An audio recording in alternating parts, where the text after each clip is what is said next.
So if this is the plane mirror, then इस पे जो परपेंडिकुलर होगा उसको हम लोग नॉर्मल लेते हैं। देन क्या करते हैं, एक हम लोग सपोज करेंगे कि एक रे है जो कि इस पर्टिकुलर नॉर्मल पे इंसिडेंट हो रहा है, इसको हम लोग कहेंगे इंसिडेंट रे।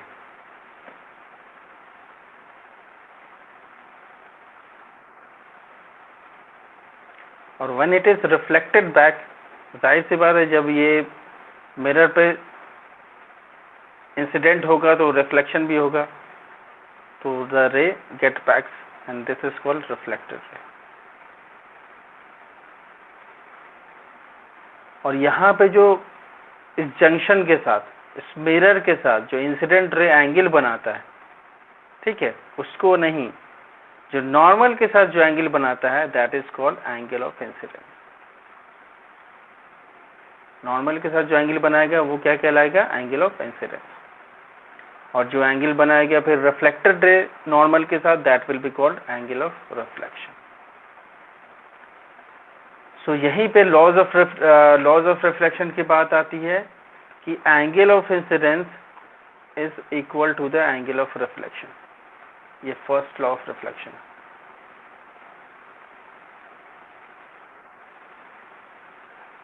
यस, आप लोग पहले of incidence is equal to angle of reflection.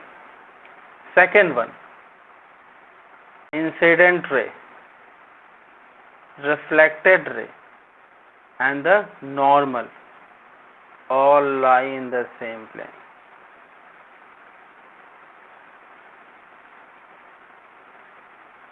Second law. खैर ये मैं बैकड्रॉप में बता रहा था आपको कि एक्चुअली जो अभी तक जो आप लोग जान रहे होंगे वो यही जान रहे होंगे, प्लेन मिरर का केस और लॉज ऑफ रिफ्लेक्शन उसमें क्या होता है। अब हम लोग को जो अभी पढ़ना है 10th में, वो स्फेरिकल मिरर के बारे में पढ़ना है। तो स्फेरिकल मिरर के सबसे पहले हम लोग दो तरह के स्फेरिकल मिरर होता है वो जान लें।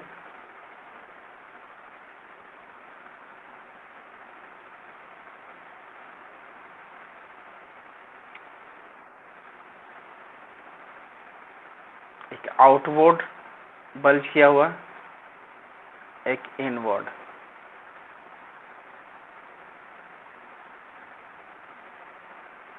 आउटवर्ड जो बल्ज किया होता है उसको हम लोग कहते हैं कनकेव मिरर।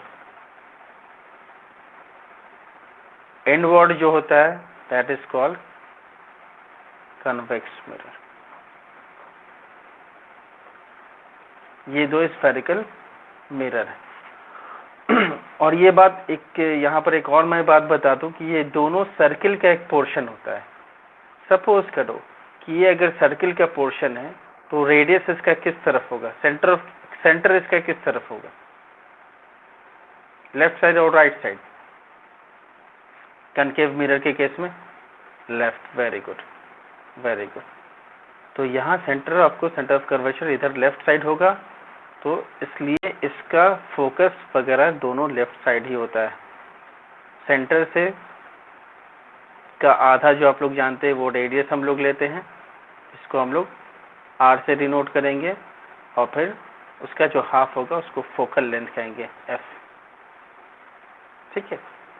इसमें जो केस है जस्ट अपोजिट होगा।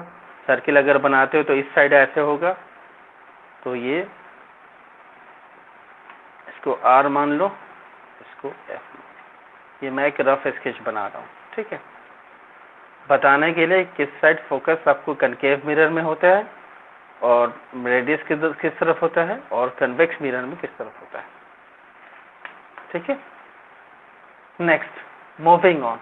अब यहाँ पर हम लोग देखेंगे इमेज फॉर्मेशन किस किस तरह से होता है कनकेव मिरर में और कन्वेक्स मिरर में। उसका डिफरेंट फंडा है, that will be discussed right now. तो अभी हम लोगों ने जैसा देखा कि आउटवर्ड जो बल्ज होता है वो आपको कनकेव मिरर होता है। तो आउटवर्ड बल्ज का हम लोग पहला केस यहाँ पर देखेंगे।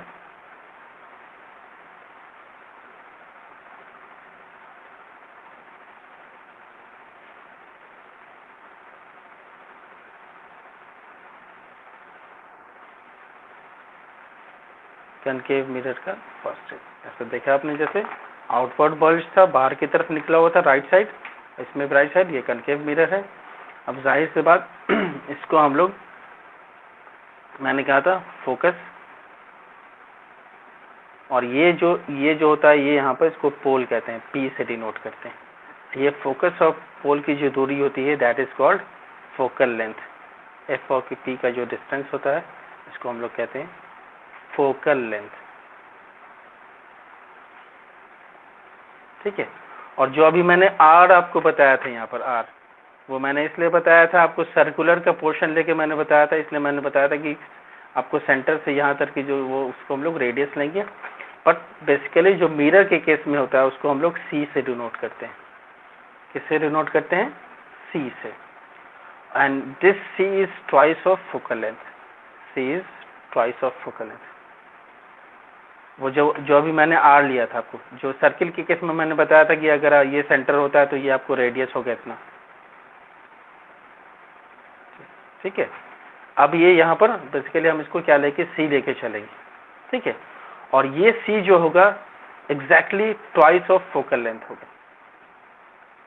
ठीक है, ट्वाइस ऑफ फोकल लेंथ। और ये कुछ बुक में जैसे आपको आर शायद डिनोट किया गया, यानी ये थोड़ा कंफ्यूजन है, इसलिए मैंने दोनों चीज़ें आपको बता दी कि आप कंफ्यूज ना होंगे। ठीक है। फोकल लेंथ, तो focal length is denoted by F, that's sure. तो C is equal to twice F, और अगर आप एफ लेते हो तो एफ इज इक्वल टू क्या हो जाएगा? c/2। क्लियर है?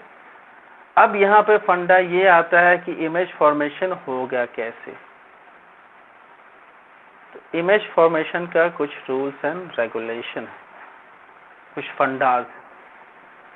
सबसे पहले हम लोग बता दें कि ये जो मेरा होता है ये प्रिंसिपल एक्सिस कहलाता है। ये जिस पे सी है, जिस पे एफ है, जिस पे पोल है, इस लाइन को हम लोग क्या कहते हैं? Principal axis.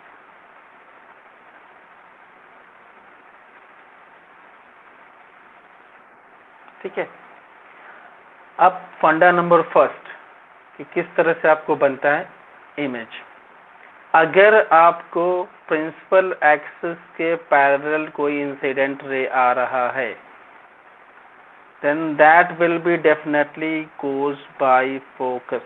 वो डेफिनेटली रिफ्लेक्ट कहाँ से होगा? फोकस से होगा। ये पहला फंडा।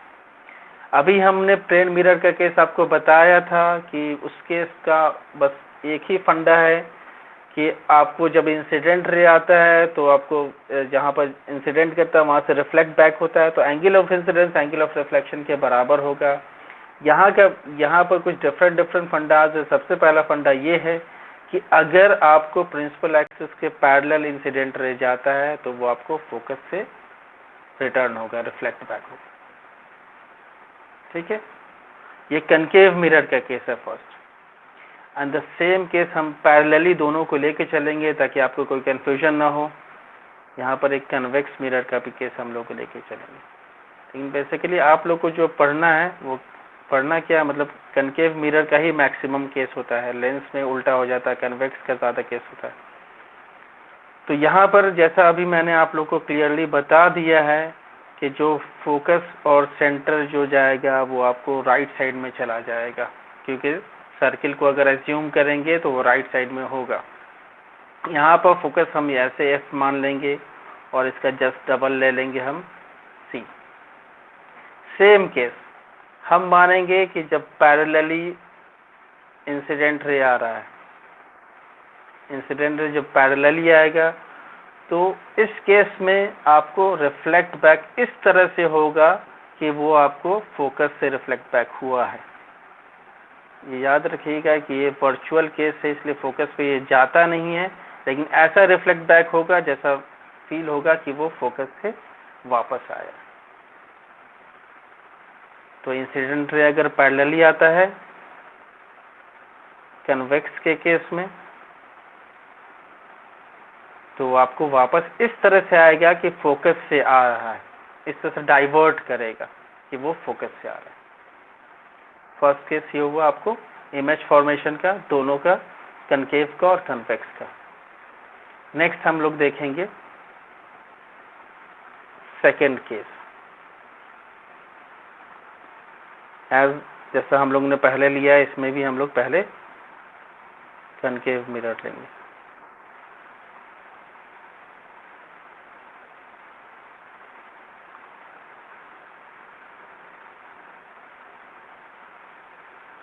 ड्रॉ कर लेंगे एफ और सी। यहाँ पर जस्ट इसका उल्टा फंडा हम लेंगे कि अगर कोई रे फोकस से आता है, इंसिडेंट होता है थ्रू फोकस, तो वो अब पैरेलली रिटर्न बैक होगा। यहाँ पर देखा था पैरेलल आ रहा है तो फोकस से रिटर्न हो रहा है, यहाँ पर अगर फोकस के थ्रू आता है तो पैरेलली रिटर्न बैक होता है। ये हुआ आपको कनकेव का केस।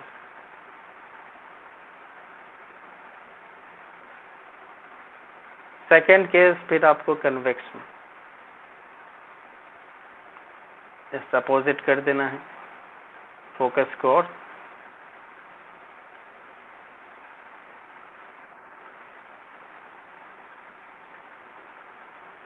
फोकस यहाँ पे लेंगे और सेंटर हम यहाँ ले लेंगे। इस केस में फिर हम दिखाएंगे कि ऐसा होता है कि इस तरह से आ रहा है, कि मैं डॉटेड लाइन दे रहा हूँ क्योंकि दिखाना चाह रहा हूँ कि ऐसा है नहीं एक्चुअली, बट हम समझ रहे हैं कि अगर फोकस पे आता है, इंसिडेंट रे हो, अगर फोकस पे आता हुआ लगता है तो वो रिटर्न बैक जो होगा वो कहाँ से होगा, प्रिंसिपल एक्सिस के पैरेलल होकर रिटर्न बैक होगा। ये दूसरा केस हुआ आपको कन्वेक्स पर।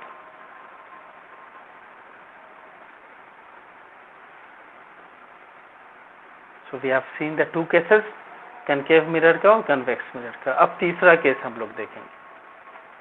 आई don't think there is much problem, क्योंकि ये जस्ट इसका अपोजिट है, पैरेलल फोकस, फोकस पैरेलल दोनों में। So we'll see the third case.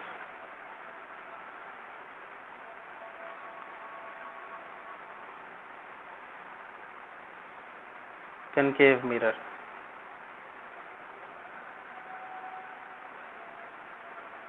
थोड़ा मैं धीरे धीरे इसलिए बताता रहा हूँ ताकि ये कंसेप्ट अगर आपका क्लियर हुआ तो बाकी आपको इमेज फॉर्मेशन में या फिर आपको न्यूमेरिकल्स बनाने में कोई प्रॉब्लम नहीं होगा।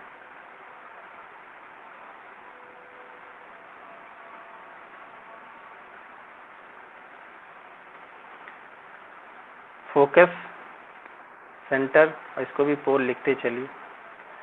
इस केस में ऐसा होता है, सेंटर ऑफ कर्वेचर से इंसिडेंट रे हो रहा है, इंसिडेंट हो रहा है, और सेंटर ऑफ कर्वेचर पे ही वापस हो जाएगा।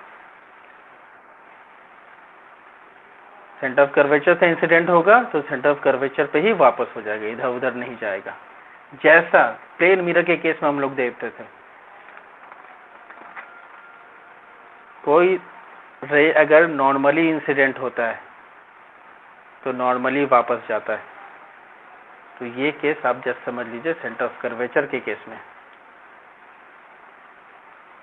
कि सेंटर ऑफ कर्वेचर पर इंसिडेंट होगा तो सेंटर ऑफ कर्वेचर से वापस हो जाएगा, कनकेव का केस है।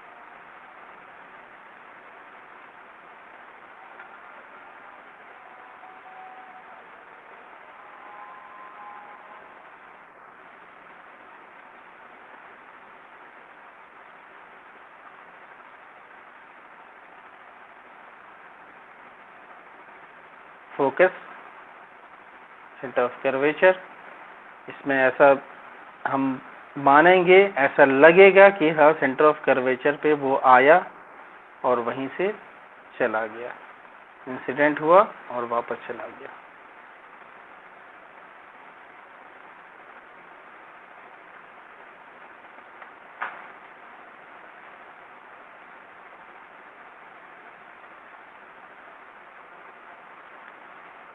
तो ये था हमारा तीसरा केस।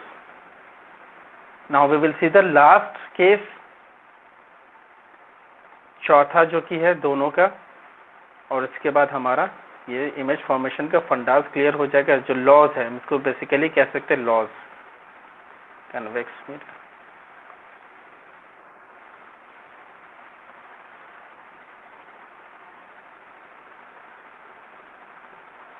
फोर्थ केस, ये फोर्थ केस जो आपको जस्ट प्लेन मिरर वाला है केस, कि जैसे प्लेन मिरर में जिस एंगल से आता है उसी एंगल से रिटर्न बैक हो जाता है, वैसा ही।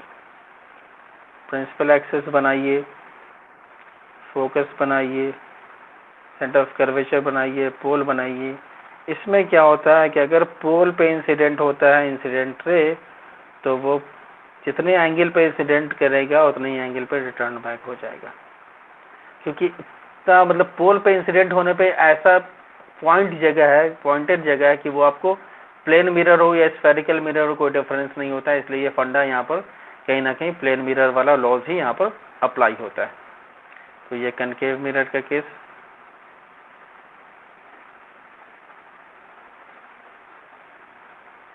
फिफ्थ वन,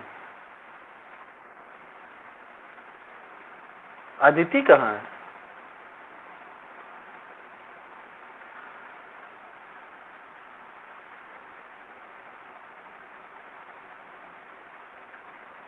फिफ्थ वन आ जाइए आप। जस्ट उल्टे साइड हम जाएंगे, focus, centre of curvature,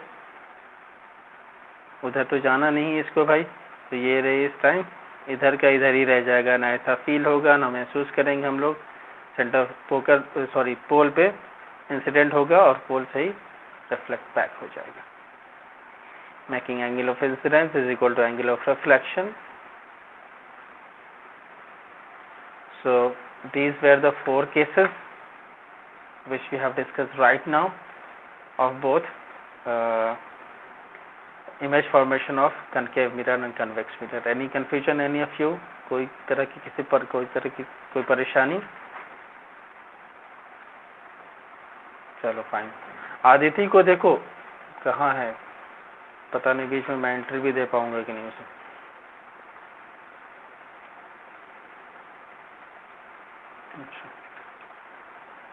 anyways, तो अब हम लोग देखते हैं, यहाँ तक कोई परेशानी नहीं, तो अब हम लोग देखेंगे इमेज फॉर्मेशन के लॉज को देखने के बाद अब हम लोग क्या देखेंगे कि किस तरह से कनकेव मिरर के जरिए इमेज फॉर्म होता है। Image formation by concave mirror.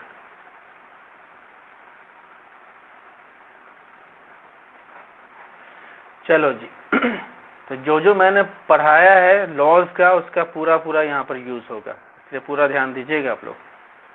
और अगर वो दिमाग में आपके है तो you are going to get these things very quickly and very easily. पहला केस हम लोग देखेंगे कनकेव मिरर का। राइट साइड को इस तरह से करना है हर केस में, कनकेव हो या कन्वेक्स हो।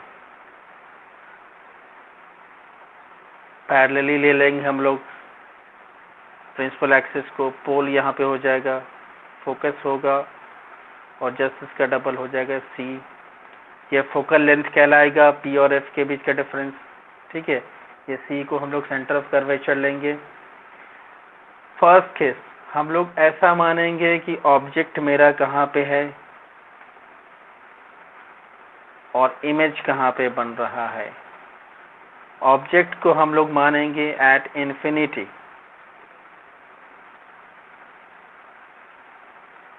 अब देखते हैं ऑब्जेक्ट को अगर इन्फिनिटी पे रखते हैं तो इमेज मेरा कैसा बनता है। दैट शुड बी प्रैक्टिकल ना। तो चलो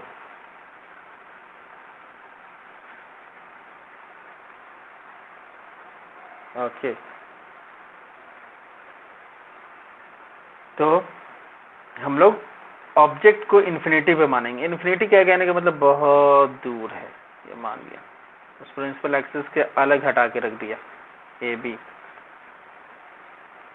इंसिडेंट रे आ रहा है ऑब्जेक्ट की तरफ से, ठीक है, इन्फिनिटी पे है, दोनों तरफ से आ रहा है, इधर से नीचे से भी आ रहा है, इन्फिनिटी पे चुके है आया। और अभी हम लोगों ने पढ़ा था कि अगर पैरेलली आता है प्रिंसिपल एक्सिस से तो कहाँ जाता है आपको, फोकस पे आया, फोकस पे, इधर से भी गया फोकस पे। जहाँ पे दो लाइन कन्वर्ज करेगा इमेज वहीं पे बनेगा। तो यहाँ दो लाइन कन्वर्ज कहाँ पे कर रहा है, एट फोकस। तो इट्स फॉर श्योर कि मेरा इमेज कहाँ पे बनेगा, एट फोकस, एट एफ। और देखिए इसका कोई साइज नहीं है, इट इज ऑफ पॉइंट, तो कैसा बनेगा, पॉइंट साइज बनेगा इमेज का। अब यहाँ पर हम लोग लिखेंगे इमेज की क्वालिटीज की कैसे कैसे होगी भाई। तो इमेज बनेगा point size. Same side of the mirror है, मतलब same side of the object, तो कहलाएगा रियल इमेज। और पॉइंट साइज है तो डिमिनिश्ड होगा ही, ठीक है। और इन्वर्टेड भी हम इसे लेंगे क्योंकि रियल में मोस्ट ऑफ द केसेस में आपको, मोस्ट ऑफ द केसेस क्या, रियल में आपको इन्वर्टेड बनता ही बनता है। बट हाँ एक और बात है कि भाई पॉइंट साइज में इन्वर्टेड और इरेक्ट क्या कुछ नहीं पता चलेगा, ठीक है। इसलिए this one is a bit suspicious कि इसको हम मेंशन करेंगे नहीं करेंगे, बट हम आपको ये बता दें पॉइंट साइज होने के कारण इन्वर्टेड और इरेक्ट लिखना थोड़ा दिक्कत है, ठीक है। और इन्वर्टेड इरेक्ट जिन्हें नहीं समझ में आ रहा हूँ मैं बता दूं, इन्वर्टेड मतलब उल्टा, मतलब अगर ए बी है तो बी ए बनेगा, जैसे ए बी है ना तो बी ए, बी ऊपर चला जाएगा ए नीचे, ये इन्वर्टेड होता है। तो यहाँ पर मेरा ऑब्जेक्ट इमेज कैसा बनेगा, पॉइंट साइज बनेगा, रियल बनेगा, ठीक है। तीसरा फंडा जो रियल है, इन्वर्टेड है या फिर इरेक्ट है, थोड़ा ये बिट सस्पिशियस है कि इसके बारे में हम लोग क्या कहेंगे। चलिए moving to the next case. दूसरे केस में अब हम लोग देखेंगे मेरा जो ऑब्जेक्ट है वो थोड़ा शिफ्ट किया, किस तरफ, टुवर्ड्स राइट वर्ड। इसमें इमेज फॉर्मेशन में बस हम ऑब्जेक्ट को राइट वर्ड शिफ्ट करते जाएंगे, इमेज मेरा लेफ्ट वर्ड शिफ्ट होता जाएगा। पोल रखिए इसे, फोकस रखिए इसे, सेंटर ऑफ कर्वेचर रखिए इसे। मेरा ऑब्जेक्ट जो आया अब वो सेंटर ऑफ कर्वेचर के करीब में आ गया, ए बी नाम रख दीजिए। तो इसलिए यहाँ पर ऑब्जेक्ट का जो हम लिखेंगे वो लिखेंगे beyond centre of curvature, beyond C. Image का, इमेज के बारे में क्या होगा भाई, देखो पैरेलली जा रहा है, पैरेलली जाएगा, जाहिर से बात फोकस से वापस आएगा।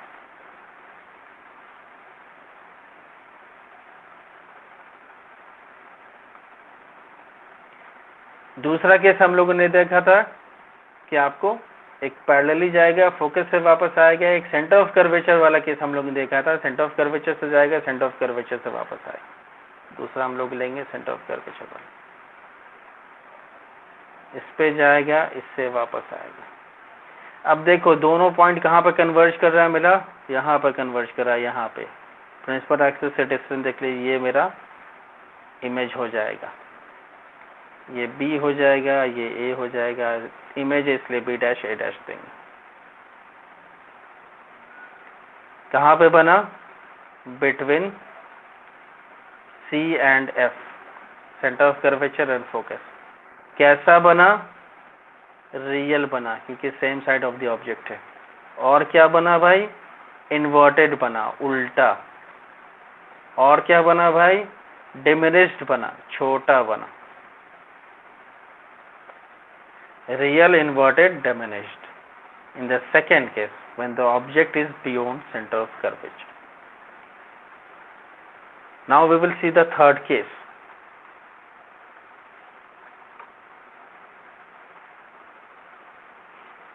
ये थोड़ा आसान केस है।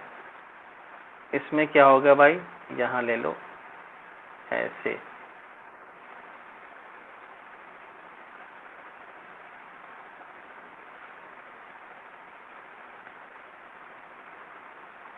पोल रख दो, फोकस रख दो, सेंटर ऑफ कर्वेचर रख दो।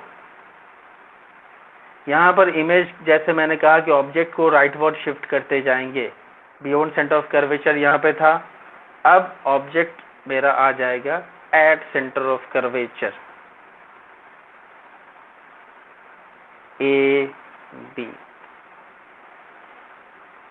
इसमें कैसे कैसे बनेगा भाई, इंसिडेंट रे पैरेलली जैसा पहले केसेस में गया था इसमें भी जाएगा। अगर पैरेलली जाएगा तो फोकस से वापस आएगा, दैट्स फॉर श्योर,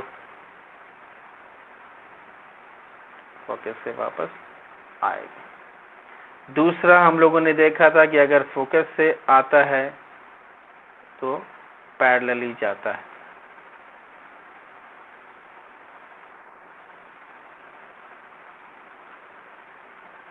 इसको थोड़ा मर्ज करना पड़ेगा क्योंकि एग्जैक्टली एक्यूरेटली आप कॉम्पास वगैरह से बनाओगे तो बिल्कुल सही बनेगा। तो ऐसे जाएगा पैरेलली, तो फोकस से आया, और दूसरा केस मेरा फोकस से आया तो पैरेलली गया। अब मेरा क्या होगी, ये हो जाएगा बी डैश और ये हो जाएगा ए डैश। देखिए ऑब्जेक्ट कहाँ पे था मेरा, at C, centre of curvature. Image मेरा कहाँ पे बना, एट सी, सी ही पे बना। कैसा बना भाई, रियल बना क्योंकि same side of the object है। और कैसा बना भाई, इन्वर्टेड बना, उल्टा। और कैसा बना भाई, सेम साइज, जितना बड़ा ऑब्जेक्ट था उतना ही बड़ा इमेज बना। तो देखोगे पहले केस में मेरा इमेज था पॉइंट साइज, दूसरे केस में डिमिनिश्ड और तीसरे केस में सेम साइज। अब कैसा बनना चाहिए, उम्मीद है कि साइज बढ़ेगा इससे। फोर्थ केस हम लोग देखते हैं।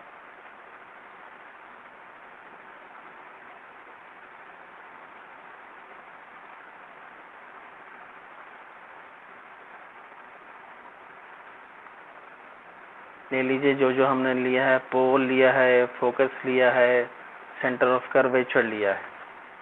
अब मेरा ऑब्जेक्ट, एज मैंने पहले भी कहा है कि ऑब्जेक्ट शिफ्ट कर रहा है, ऑब्जेक्ट शिफ्ट करेगा आप सी और एफ के बीच में। ए ले लीजिए, बी ले लीजिए। पहला केस जैसा कि जाता था आपको पैरेलली, पहले पैरेलली ही जाएगा और फोकस से ही वापस आएगा क्योंकि फंडा मेरा जो लॉज है वो चेंज नहीं करता। दूसरा केस हमारा ये क्या होगा, सेंटर ऑफ कर्वेचर से जाएगा।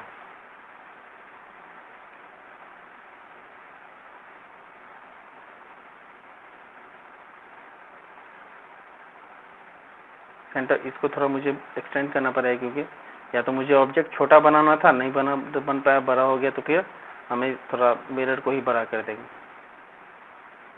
ठीक है, देखिए आप लोगों की बुक में क्या किया, ऑब्जेक्ट इस केस में छोटा लिया, तो इस केस में क्या होगा, मेरा सेंटर ऑफ कर्वेचर से इमेज जाएगा और सेंटर ऑफ कर्वेचर पे ही वापस आएगा। अब जाहिर सी बात उधर तो और डाइवर्ट करा तो बैकवर्ड कीजिए, इसको बैकवर्ड कीजिए, बैकवर्ड कीजिए, यहाँ पर मिल गया, यहाँ पे मिल गया और यहाँ पे ये बन गया, ये B dash and this one is A dash.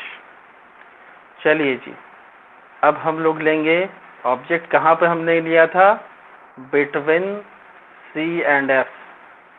Image मेरा कहाँ पे बन गया है, बियॉन्ड सी, सी से आगे। ठीक है, कैसा बना भाई, रियल तो बना ही क्योंकि same side of the object है। दूसरा कैसा बना भाई, इन्वर्टेड, उल्टा तो बना ही। तीसरा क्या बना, इनलार्ज्ड, मतलब कि ऑब्जेक्ट से बड़ा बना, ऑब्जेक्ट से बड़ा बना। सो अब देखो इमेज का साइज बढ़ने लगा। ठीक है, अब हम लोग देखेंगे fifth case and then the last case, sixth case. कोई परेशानी अभी किसी को?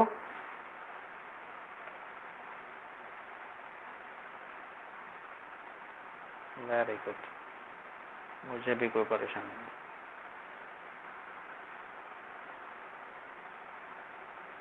चलिए जी, हम लोग फिफ्थ केस लेते हैं। जैसे मैंने बताया ऑब्जेक्ट शिफ्ट कर रहा है, ऑब्जेक्ट शिफ्ट कर रहा है, ऑब्जेक्ट मेरा एफ और सी के बीच में आ गया है। इस केस में ऑब्जेक्ट मेरा कहाँ पे जाएगा, एट एफ जाएगा, फोकस पे। पोल लिख दीजिए, फोकस लिख दीजिए, सेंटर ऑफ कर्वेचर लिख दीजिए। अगर आप याद करते हैं तो पहला केस आपको याद होगा, या हम पलट के आपको दिखा ही देते हैं कि जब इन्फिनिटी पे ऑब्जेक्ट था तो फोकस पे इमेज बन रहा था। अब देखिए यहाँ उल्टा केस आ रहा है, अगर फोकस पे ऑब्जेक्ट है तो इमेज मेरा कहाँ जाएगा, कहाँ जाएगा, इन्फिनिटी पे। चलिए जी, पैरेलल लीजिए, पहला पैरेलल ले लिए तो कैसे जाएगा भाई, फोकस से रिटर्न हो जाएगा। दूसरा जो हम लोगों ने सेंटर ऑफ कर्वेचर का केस लिया था, तो सेंटर ऑफ कर्वेचर से ले जाएंगे, रे को, तो सेंटर ऑफ कर्वेचर से ही वापस आएगा। अब ये फंडा देखो भाई, दोनों तरफ पैरेलल जा रहा है, इधर भी पैरेलल जा रहा है, इधर भी पैरेलल जा रहा है, मतलब ये रेस के मिलने का कोई चांस नहीं है, कोई चांस नहीं मिलने का कि ना रे उधर मिल सकता है बैकवर्ड में ना फॉरवर्ड में। इसमें क्या करना पड़े, इसका दो केस है, जैसा कि एच.सी. वर्मा में देखिएगा आप लोग, एच.सी. वर्मा में इसने कहा है, स्टार मार्क करके लिख दिया है कि इसमें वर्चुअल इमेज भी बन सकता है, मतलब इस तरफ आगे इन्फिनिटी पे जाके मिल जाएगा और वर्चुअल इमेज बना देगा। नॉर्मल बाकी बुक्स में आपको क्या लिखता है कि आपको नहीं, इधर ही मिला देंगे, आगे इन्फिनिटी पे जाके मिल जाएगा, इन्फिनिटी पे जाके पैरेलल लाइंस पे मिल जाता है, ऐसा माना जाता है, मिल जाएगा और वो आपको कैसा बनेगा, आपको बन जाएगा कौन सा इमेज, आपको रियल इमेज बनेगा। तो दोनों केसेस लिया जाता है, बट आपको एनसीईआरटी में दूसरे केस के बारे में डिस्क्राइब नहीं किया, मैंने आपको बस बता दिया, आप एच.सी. वर्मा पलट के देख लोगे। तो यहाँ पे मेरा जैसा कि उल्टा केस हो जाएगा कि जैसे फोकस पे ऑब्जेक्ट था, इमेज बनेगा एट इन्फिनिटी,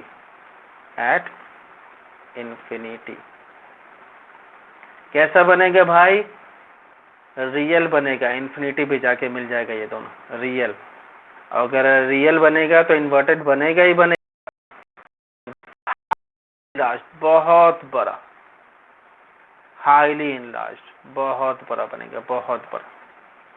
स्टार मार्क के मैं भी आपको बता दूं कि ये वर्चुअल का केस भी हो सकता है। अगर वर्चुअल बनता है, उस साइड अगर पैरेलल लाइंस को मिलाते हैं तो वर्चुअल बनेगा, वर्चुअल अगर बनेगा तो इरेक्ट भी बनेगा, और हाईली इनलार्ज तो इस केस में भी बनेगा। तो आपको भी अगर आएगा, टाइम रहेगा, तो आप एक्सेप्शन केस में इसको भी लिख सकते हो, मेंशन कर सकते हो, ताकि समझेगा नहीं बच्चा ने पढ़ा अच्छे से। So this is the fifth case, and now we are going to discuss the last case of concave mirror, and this is the only case where the image form is virtual. हाँ, इसमें भी virtual मैंने कहा बन सकता है, but ये universally accepted है कि इसमें सब virtual ही कहते हैं, इसमें virtual real का थोड़ा confusion है। अब देखो भाई साहब, फोकस, सेंटर ऑफ कर्वेचर, पोल, मैंने कहा ऑब्जेक्ट शिफ्ट करता है, यहाँ पे पोल पे था, सॉरी फोकस पे था, अब कहाँ जाएगा ऑब्जेक्ट मेरा जाएगा फोकस और पोल के बीच में, ए बी, अच्छा छोटा हो गया, लिखने में नहीं बनता, ए बी। अब ये पहला केस जैसा कि हम लोगों ने देखा है, हम लोग क्या लेते हैं इस केस में, पैरेलल लेते हैं और इस तरह से जाता है। हाँ, लेकिन आपके एनसीईआरटी बुक में थोड़ा डिफरेंट लिया है, इसमें वो पैरेलल और वैसा नहीं लिया, हम पैरेलल भी ले सकते हैं। चलो पैरेलल लेते हैं, फोकस से जाएगा, भेज दिया फोकस। इसमें क्या लिया है, छठा वाला केस ले लिया, तो चौथा वाला इमेज फॉर्मेशन केस, कि यहाँ पर लगाया और ऐसे बना दिया, पोल पर इंसिडेंट किया और ऐसे किया। लेकिन हम क्या ले रहे हैं भाई, कि हम पैरेलल ले रहे हैं और ये फोकस से वापस जा रहा है। दूसरा केस क्या होगा भाई, सेंटर ऑफ कर्वेचर वाला, सेंटर ऑफ कर्वेचर से आया और सेंटर ऑफ कर्वेचर से रिटर्न हो गया। अब इस केस में देखिए भाई कि जो दो रेज मेरा, एक रेज ऐसा वाला जो है इंसिडेंट हो रहा है और इसी पर रिफ्लेक्ट हो रहा है, दूसरा पैरेलल हो रहा है, फोकस से वापस आ रहा है। इधर तो और डिस्टेंस बढ़ता जा रहा है ना, और डिस्टेंस बढ़ता जा रहा है, मतलब इधर same side of the object बढ़ने का कोई चांस नहीं है। तो इसको क्या करेंगे, बैकवर्ड ट्रैक करेंगे, मिल गया। अब यहाँ पे बन गया ये image, A dash B dash. This is the first case where the image is virtual, universally accepted. वैसे तो फिफ्थ केस में भी बनेगा। तो ऑब्जेक्ट मेरा कहाँ पे था भाई, between F and P. Image मेरा कहाँ पे बना भाई, इमेज बना behind the mirror, behind the mirror बना। तो हम क्या लेंगे, वर्चुअल है तो इरेक्ट होगा ही होगा, और हाईली इनलार्ज भी बन रहा है मेरा, देखा कि आपने मैग्नीफाइड या इनलार्ज जो भी बोली वो बन रहा है। So these are the 6 cases of image formation in the case of concave mirror. I think all of you must got it, कोई प्रॉब्लम नहीं होना चाहिए। ओके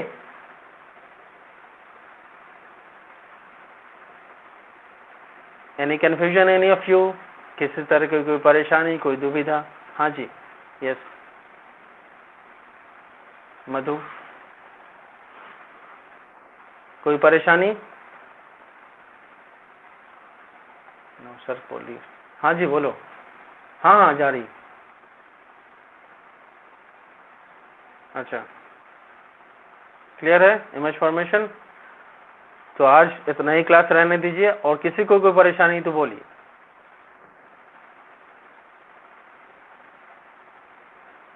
और ये लेक्चर आपको अवेलेबल होगा 24 घंटे के अंदर में, जैसा कि मैंने अभी मैथ्स का शेयर किया ग्रुप में, बट ये बार बार शेयर नहीं करूंगा, इसलिए भाई जो क्लास कर रहा है उसको तो कहीं ना कहीं फेवर मिलना चाहिए ना, उस लेक्चर उसी के लिए रहेगा। इस बार मैंने शेयर कर दिया कि बाकी रेस्ट ऑफ द पीपल देखे तो उन्हें लगे भाई क्लास अगर ढंग का हो रहा है तो ज्वाइन करें, क्योंकि कहीं ना कहीं भाई सबका अपना लस्ट होता है, तो मेरा भी कुछ ना कुछ लस्ट है। आप लोग क्लासेस कर रहे हो कम से कम, तो कुछ तो फ़ायदा होना चाहिए। तो आपके लिए लेक्चर्स अवेलेबल भी होगा, बाद में आप इस पर देख सकते हो टीचमेंट पे, जो दोबारा आपको देखना हो, ठीक है। तो ऐसे तो आज मैंने ग्रुप में शेयर कर दिया, बट मैं नेक्स्ट डे ग्रुप में शेयर शायद ना करूँगा, या एक दिन फिजिक्स का कर दूंगा, उसके बाद तो नहीं करूँगा। उसके बाद भाई क्लास ज्वाइन कीजिए और get the benefits. Okay, physics को रैप अप करें। चलो Monali, how was the class? First class था तुम्हारा, कैसा लगा? चलो ठीक है, तो अब हम लोग स्टार्ट करते हैं सोशल साइंस।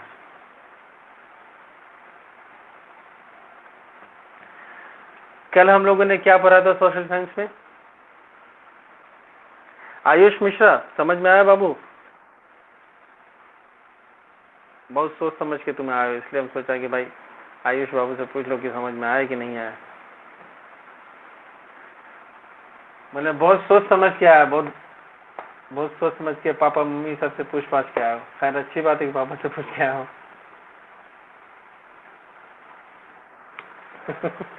सही है।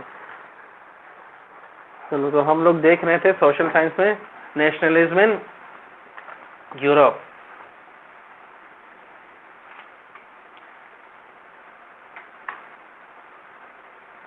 एक आपका ग्रुप में एक नया बच्चा भी है, जैद। Zaid, any problem? समझ में आया तुम्हें? Zaid, are you getting my voice?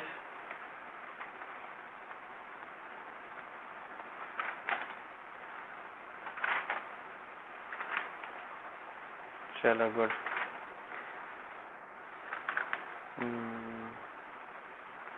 सबसे बड़ी यहाँ पर मैं खुद चाह रहा हूँ कि सब इंद्रप्रस्थ के लिए नहीं, आगे भी बच्चे हों, तो ज़्यादा आपका सनशाइन है। बाकी बच्चे जो उसमें भी आपको 9th वाले में संजीवर्स के भी बच्चे हैं।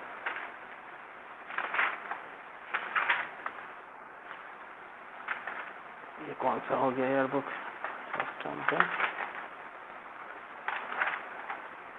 अच्छा, आज इसमें विराट नहीं है ना?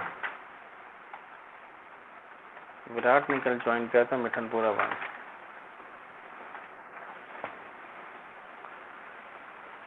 भाई सबक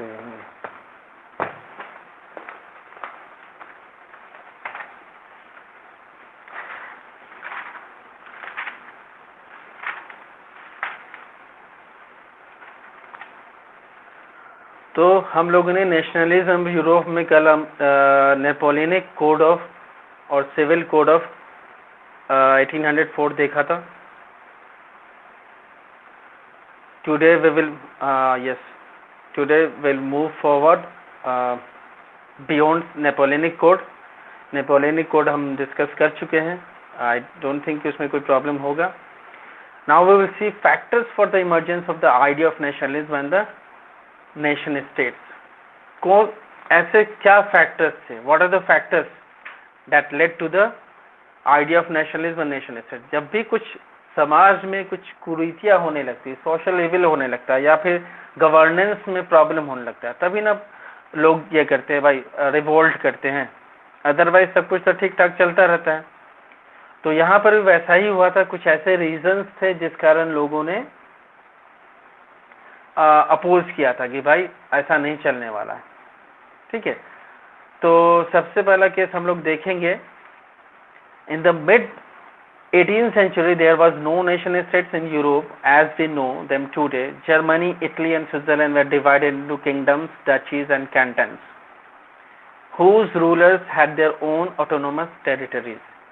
तो जैसा अभी हम लोग देखते हैं यूरोप में स्टेट्स है, मतलब कंट्रीज है, उस टाइम ऐसा कुछ भी नहीं था। छोटे छोटे किंगडम्स में या बड़े किंगडम्स में, छोटे छोटे डचीज कैंटन्स में आपको डिवाइडेड थे और सबकी टेरिटरीज ऑटोनोमस थी। ऑटोनोमस बोलने का मतलब सब इंडिपेंडेंट था। Eastern and central Europe were under autocratic monarchies ruling over diverse people.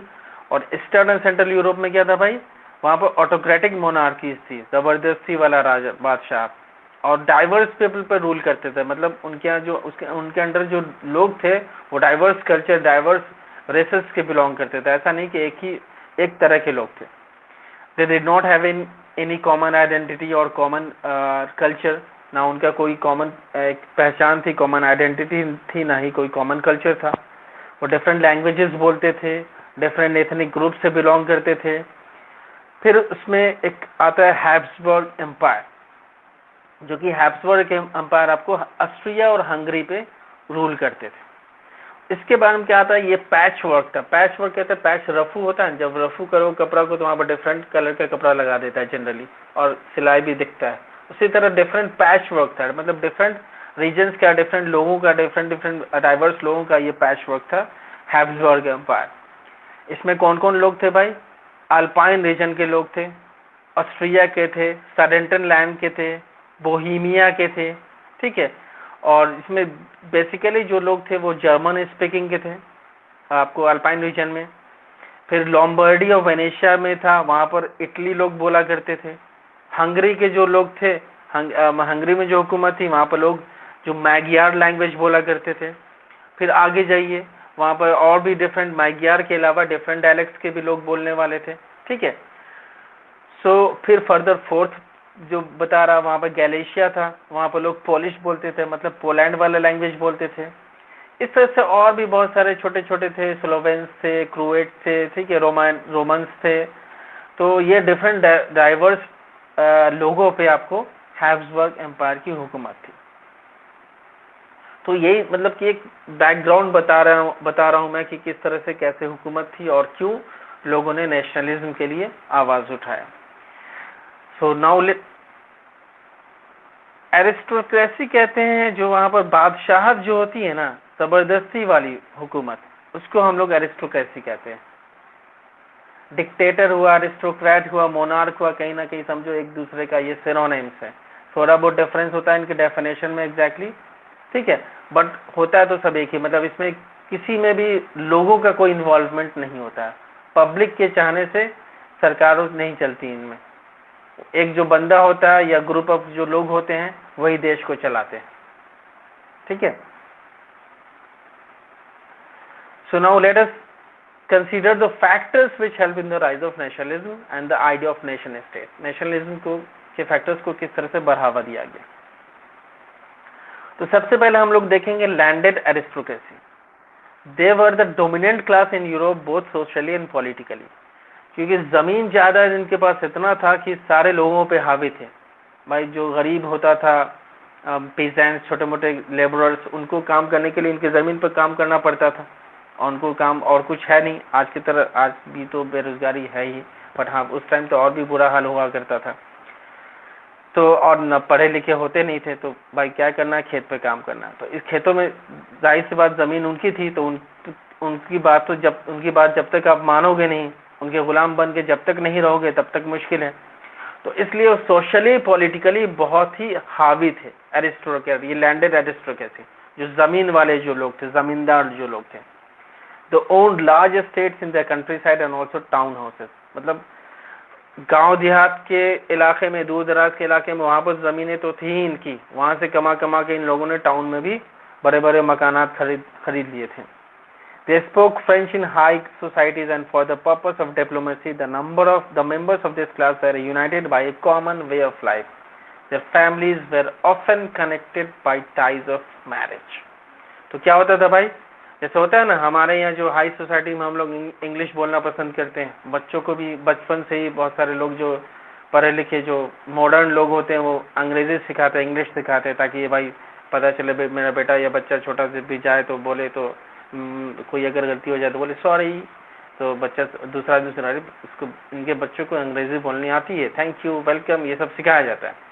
दूसरी तरह वहाँ पे भी क्या बात थी कि लोग अपने बच्चों को या खुद भी फ्रेंच बोलना पसंद करते थे, ताकि लोग समझे कि नहीं सोसाइटी है, ये लोग अच्छी सोसाइटी से बिलोंग करते हैं।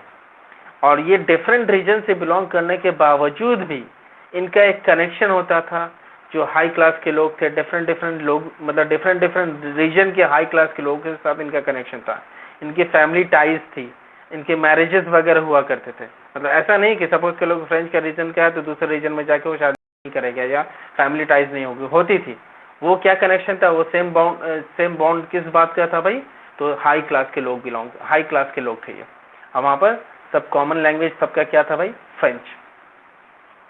The landed aristocracy was a small group which, while bulk of the population was made up of peasants.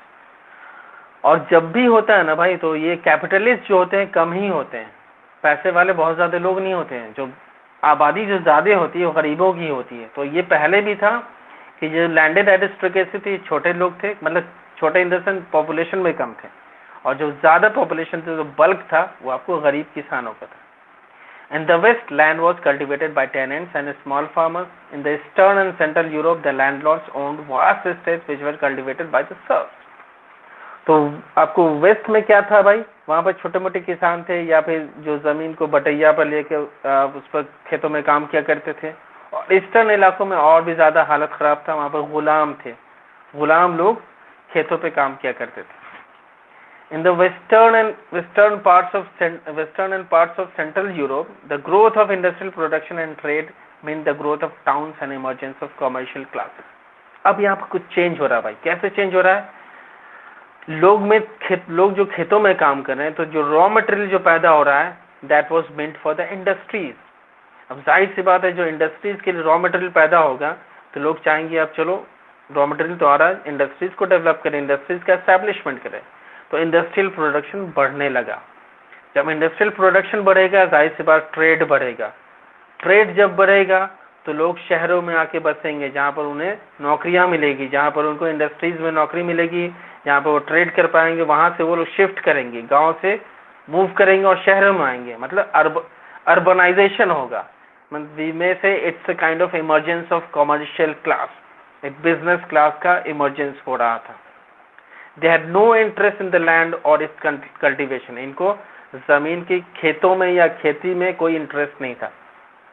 ज्यादातर वो किस बात के लिए इंटरेस्टेड थे भाई, वो चाहते थे मार्केट के लिए प्रोडक्शन करना।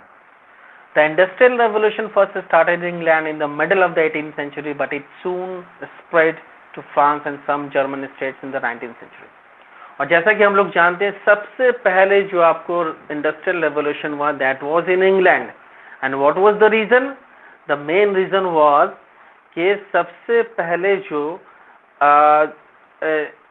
रेवोल्यूशन इंग्लैंड में, इंग्लैंड मैक्सिमम देशों पर हुकूमत कर रहा था, तो इसको रॉ मटेरियल की कमी नहीं थी भाई। एशिया था, अफ्रीका था, तो उन सब जगहों से, अमेरिकन कंट्रीज भी शुरुआत में थी, तो वहां से वो लोग क्या करते थे, रॉ मटेरियल जो भी चाहिए था जबरदस्त थी। जैसे आप लोगों ने पढ़ा होगा इंडियन हिस्ट्री में कि आपको इसका इंडिगो की खेती करवाते थे जबरदस्ती, कॉफी की जबरदस्ती खेती करवाते थे, कॉटन की करवाते थे, और ये सब रॉ मटेरियल कम पैसों में, इंडियन से कम पैसों में खरीद के ले जाते थे अपने इंडस्ट्रीज के लिए। ठीक है, तो रॉ मटेरियल इजीली अवेलेबल होने के कारण जो सबसे पहले जो इंडस्ट्रियलाइजेशन हुआ आपको इंग्लैंड में हुआ, but later on it spread to other parts like France and Germany as well. As a result of this industrial revolution, new social groups came into the society, a working class population and the middle class consisting of professionals, industrialists and businessmen. अब जाहिर सी बात है, जब industries होंगी तो वहाँ पे काम करने वाले लेबर भी होंगे, वहाँ पे काम करने वाले ऑफिशियल भी होंगे। तो यहाँ पर दो नया क्लास आया, एक वर्किंग क्लास और एक मिडिल क्लास। वर्किंग क्लास हम लोग जानते हैं, लोअर मिडिल क्लास कह लो या फिर गरीब कह लो, और मिडिल क्लास में जो होते हैं लोग पढ़ते लिखते हैं ताकि हमें नौकरी मिल जाए, प्रोफेशनल सब जो। और उसमें जो हायर मिडिल क्लास होंगे वो आपको इंडस्ट्रियलिस्ट भी होंगे और छोटे मोटे बिजनेसमैन भी होंगे। तो इस तरह से ये दो क्लास हमारा इमर्ज किया, सामने आया। In Central and Eastern Europe, they were small in number. It was among educated class where new ideas of national unity developed. अब ये जो पढ़े लिखे लोग थे, इन्हें लगता था कि यार ये अरिस्टोक्रेटिक प्रिविलेजेस इनको जो मिलती है राजा महाराजा को, ये क्या इनको मिलनी चाहिए? नहीं मिलनी चाहिए, बिल्कुल इसे एबोलिश करना चाहिए। हम इतना मेहनत करते, पढ़ते लिखते, तब हमें जाके नौकरियां मिलती है, तब हम जाके पैसा कमाते हैं। वर्किंग क्लास भी सोचा हम इतना दिन भर खटते हैं तब जाके हमें मुद्रा मिलता है, लेकिन ये बैठ के बस हमारे टैक्स का पैसा खा रहे हैं। तो why shouldn't we revolt against them, why shouldn't we propose abolition of such privileges? तो अब ये लोग को लगता है कि नहीं, कुछ करना चाहिए भाई, ये बर्थ राइट जो इनको प्रिविलेजेस जो मिल रहा है ये इन्हें नहीं देना है, इनके खिलाफ हमें आवाज उठाना है। ठीक है, तो ये कहीं ना कहीं जहन में ये बात इन लोगों को आने लगी कि we will raise our voices against these aristocratic people. ठीक है, अब हम लोग नेक्स्ट देखेंगे what did liberal nationalism mean, मतलब एक्चुअली में लिबरल नेशनलिज्म का मतलब क्या होता है। तो इन दोनों टर्म को हम बारी बारी से अगर हम देखें, लिबरल मतलब होता है आज़ाद ख्याल का, ठीक है, आज़ाद। नेशनलिज्म जो देशभक्ति जो होती है, ठीक है, मतलब देश के प्रति जो प्यार होता है। सो जैसे यहाँ पर दिया हुआ है, Latin word liber means free. The ideas of national unity in the early 19th century Europe were associated with the ideologies of liberalism. और जब नेशनलिज्म की फीलिंग तब तक नहीं आएगी जब तक आप लिबरल नहीं होगे, आप कंजर्वेटिव होगे, आपके जो ख्यालात ऑर्थोडॉक्स होंगे, तो आप बोलेंगे नहीं यार चलो सब कुछ, सब तो ऐसे ही जी रहा, हम कौन है जो हमें रिवोल्ट करना चाहिए, चलो ठीक है, चल जैसा चल रहा है चलने दो। तो वो हुआ कंजर्वेटिव टाइप, चेंज नहीं पसंद करते हैं। तो सबसे पहले तो आपको चेंज पसंद करना पड़ेगा ना, and for that you have to be liberal. उसके लिए सबसे पहले लिबरलिज्म की आइडियोलॉजी को आपको अपनानी होगी।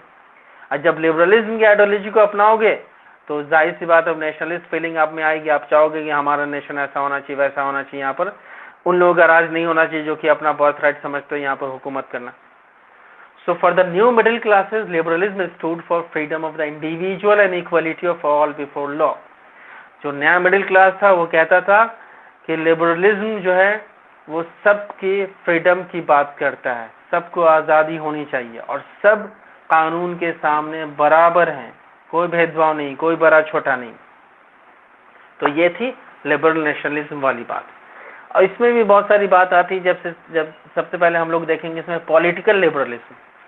अब लिबरलिज्म का डिफरेंट पार्ट है। पॉलिटिकल लिबरलिज्म मतलब हम क्या समझते हैं? So individuals are the basis of law in society. जो एक इंडिविजुअल है, कोई भी एक इंसान है, वो सोसाइटी का बेस बनता है, ठीक है, उसी के बेसिस पे कानून बननी चाहिए, उसी के सुविधा के अकॉर्डिंगली सोसाइटी को बनाना चाहिए, ठीक है। Second point, society and its institution exist to further the ends of individuals without showing favour to those of higher social rank. और सोसाइटी को इस तरह से आगे बढ़ना चाहिए, वो उसे इंस्टीट्यूशन इस तरह से बनाना चाहिए कि हर एक इंडिविजुअल का डेवलपमेंट हो, किसी एक को फेवर नहीं करना चाहिए। कोई हाई सोशल रैंक से बिलोंग करता है उसे फेवर करके सिर्फ उसे हाई रैंक पे ले जाना, ऐसा नहीं, सबका डेवलपमेंट होना चाहिए, ठीक है। Third one,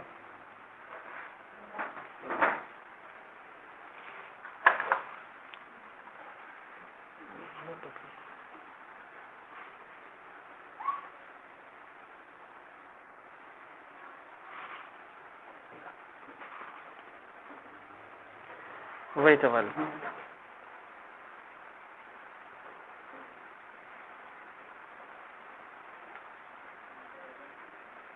Wait a while, I am coming back. Wait.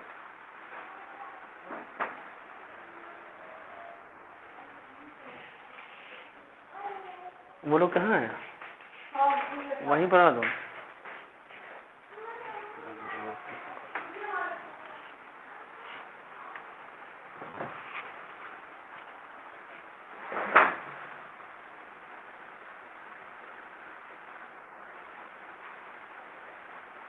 Okay, moving forward. तो पॉलिटिकल लिबरलिज्म का सेकेंड पॉइंट मैंने बताया कि किस तरह से इंडिविजुअल्स के डेवलपमेंट की बात करनी चाहिए, किसी भी एक इंडिविजुअल को फेवर किए बिना। Fourth one, citizens make laws and agree to abide by those laws. जो सिटीजन होंगे वही कानून बनाएंगे और वही उस कानून को एग्री करेंगे कि जो उनके फेवर का हो, मतलब जो ओवरऑल हर इंसान के डेवलपमेंट को सपोर्ट करता हो। Fifth one, it is based on believe that individuals know best what is best for them. और ये किस सोच पे बना होना चाहिए भाई, कि हर एक इंडिविजुअल जानता है कि उसके लिए क्या बेहतर है और उसी के अकॉर्डिंगली कानून बनना चाहिए। Sixth one, political liberalism gives right to vote to all adult citizen regardless of gender, race और इकोनॉमिक स्टेटस। और पॉलिटिकल लिबरलिज्म भी होनी चाहिए। इसका मतलब एक और बात क्या है कि भाई सारे एडल्ट सिटीजन को वोटिंग राइट्स होना चाहिए बिना किसी भेदभाव के। वो किस रिलीजन से बिलोंग करता है, किस रेस से बिलोंग करता है, किस इकोनॉमिक स्टेटस से बिलोंग करता है, किस जेंडर से बिलोंग करता है, ये कोई मैटर नहीं है। मतलब irrespective of all these things universally सबको राइट टू वोट होना चाहिए। Seventh one, political liberalism emphasizes rule of law and supports liberal democracy. तो ये क्या कहता है, पॉलिटिकल लिबरलिज्म आपको एम्फेसिस करता है कि जो देश का कानून एक सही होना चाहिए और जो लिबरल डेमोक्रेसी को प्रमोट करे। और यही सब चीजें हैं जो कि पॉलिटिकल लिबरलिज्म का मतलब होता है। अब यहाँ पर कुछ लिमिटेड मीनिंग भी बताई जा रही है आपको पॉलिटिकल लिबरलिज्म का, कि although political liberalism stood for equality before law, it did not stand for universal suffrage. Universal suffrage मतलब सबकी आज़ादी कहते हैं। In revolutionary France, which was the first experiment in liberal democracy, the right to vote and the right to get elected were given to property owning people. आप लोग ये जानते भी, पहले आप लोगों ने पढ़ा भी होगा कि पॉलिटिकल लिबरलिज्म जो था फ्रांस में पहले नहीं था। पहले सिर्फ प्रॉपर्टी ऑनिंग लोगों को ही वोटिंग राइट्स था, बाकी लोगों को वोटिंग राइट्स नहीं थी। ठीक है। तो Napoleonic code went back to limited suffrage and women were reduced to the status of minors. और बीच में मिला भी था वोटिंग राइट्स, बट जब नेपोलियन आया तो उसने अपना जो कोड लाया, उसने क्या किया, सफरेज को लिमिटेड कर दिया और वुमेन्स को फिर से माइनर्स बना दिया। मतलब माइनर्स के they do not have the right to vote. They were considered subject to the authority of fathers and husbands. उन्हें वही करना था जो उनके fathers और husband करते। So these were regarding the political liberalism. Now we will see what do you mean by economic liberalism. Economic as जो कि नाम से ही लगता है, इकोनॉमी मतलब कहीं ना कहीं पैसों की बात है, कहीं ना कहीं आपकी इसकी बात है। ठीक है। एक्सक्यूज मी यार, एक मिनट।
चलो जी, मूविंग फॉरवर्ड, मूविंग बैक ही हो गया था। इकोनॉमिक लिबरलिज्म को अब हम लोग देखेंगे कि property rights of property. The economic liberals wanted little और no governmental regulation of the market. जो इकोनॉमिक लिबरल्स थे वो क्या चाहते थे कि मार्केट पे कुछ भी आपको ऐसा नहीं हो, कोई किसी का भी कोई कंट्रोल नहीं हो। ठीक है, जो हो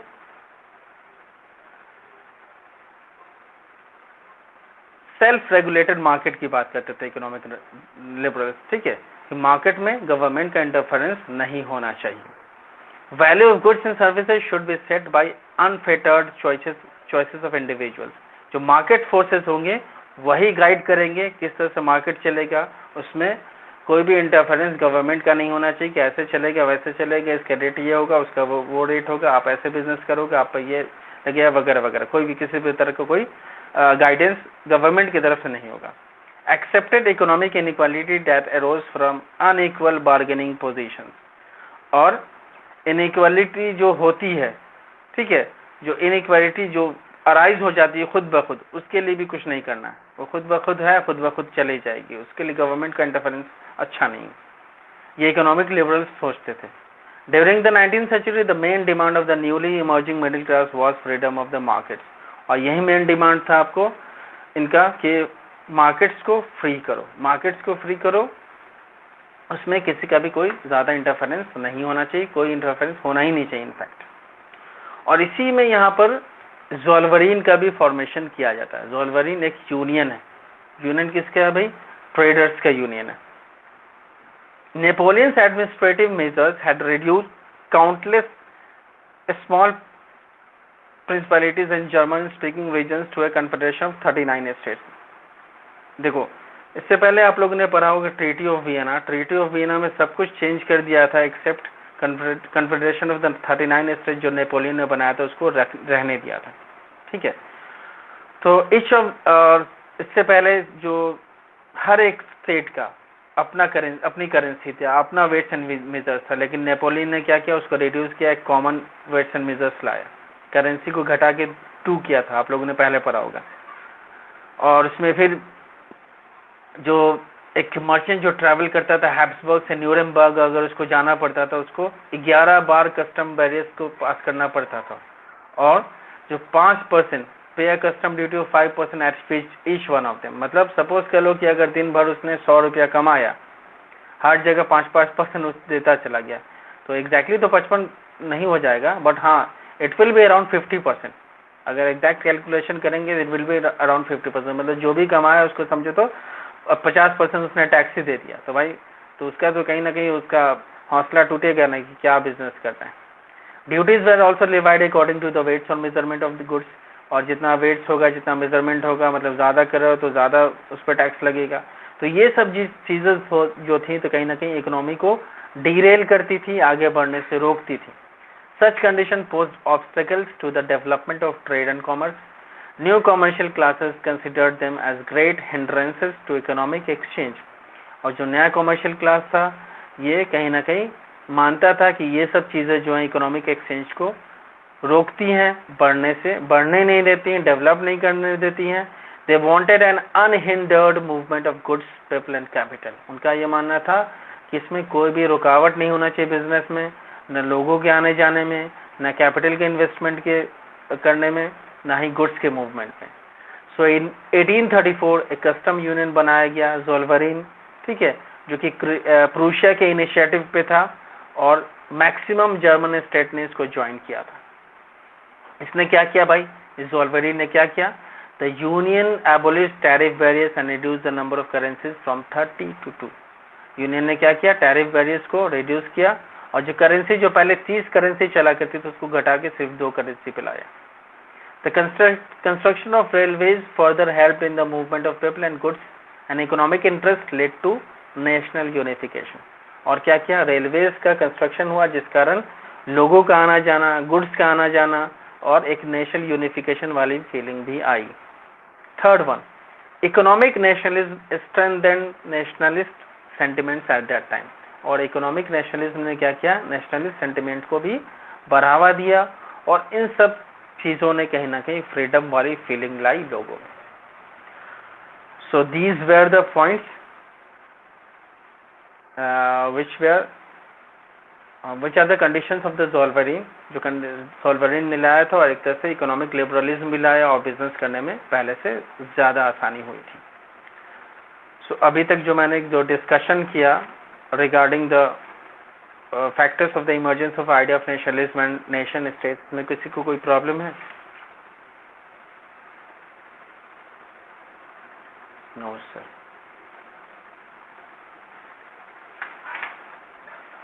चलिए, कल तक जो हम लोग ने देखा था, एक बार आप लोगों ने पढ़ा कि नहीं पढ़ा आप लोगों ने?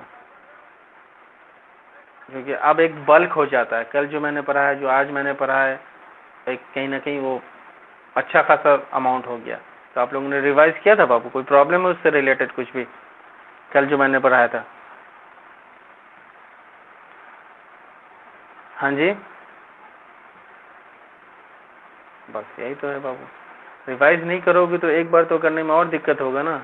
अचानक से एक बार जो रिवाइज करना पड़ेगा, सारा जो चैप्टर कंप्लीट हो जाएगा। लेकिन सेल्फ, मैंने कल भी ये लेक्चर दिया था कि सेल्फ स्टडी बहुत मैटर करता है। अगर आप सेल्फ स्टडी नहीं करते हो तो दिक्कत है। ठीक है, सेल्फ स्टडी कीजिए। तो मैंने जो आज तक पढ़ा दिया, प्लीज़ इसको आप सेल्फ स्टडी करोगे। ठीक है, सेल्फ स्टडी कीजिएगा तभी ना आपको प्रॉब्लम समझ में आएगा। और एनसीईआरटी से पढ़िए आप। मैं जिस भी बुक से पढ़ा हूँ दैट डजंट मैटर, आप एनसीईआरटी से पढ़िए और आप मुझे फिर बताइए कि सर मैंने जो पढ़ा उसमें प्रॉब्लम आया, परेशानी आई, वो मुझे टॉपिक नहीं समझ में आया। मैं I will discuss that. Okay, चलिए तो रहने दीजिए आज फिलहाल इतना ही। फिर अब होमवर्क वगैरह मैं देख देता हूँ वहाँ पर, जो जो भी है मटेरियल देखता हूँ कितना आपको दे पाता हूँ। ठीक है,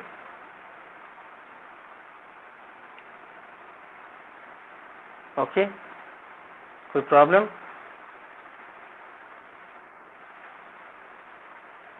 एनी ऑफ यू? आयुष तो चला गया। Monali, everything is okay? सब कुछ ठीक है, समझ में आ रहा है? चलो फाइन, ठीक है। फिर हम लोग अब ग्रुप में देख लीजिएगा, ग्रुप इन द सेंस मतलब टीच मीट में देख लीजिएगा क्या स्टडी मटेरियल मैं शेयर करता हूँ, उसको रिवाइज कर लीजिएगा। ये भी पोर्शन मैं शेयर कर दूंगा रिवाइज करने के लिए, ये भी आपके पास रहेगा, इसको भी पढ़ सकते हो। बट मैं रिकमेंड करूँगा एनसीईआरटी पढ़ लो। ठीक है, सोशल साइंस के लिए एनसीईआरटी सही है, साइंस वाइंस के लिए, मैथ्स वैथ्स के लिए एनसीईआरटी आप सपोर्ट बुक की तरह ही रखो तो ठीक है। ठीक है, तो okay, bye bye, take care, bye bye, bye bye, bye bye.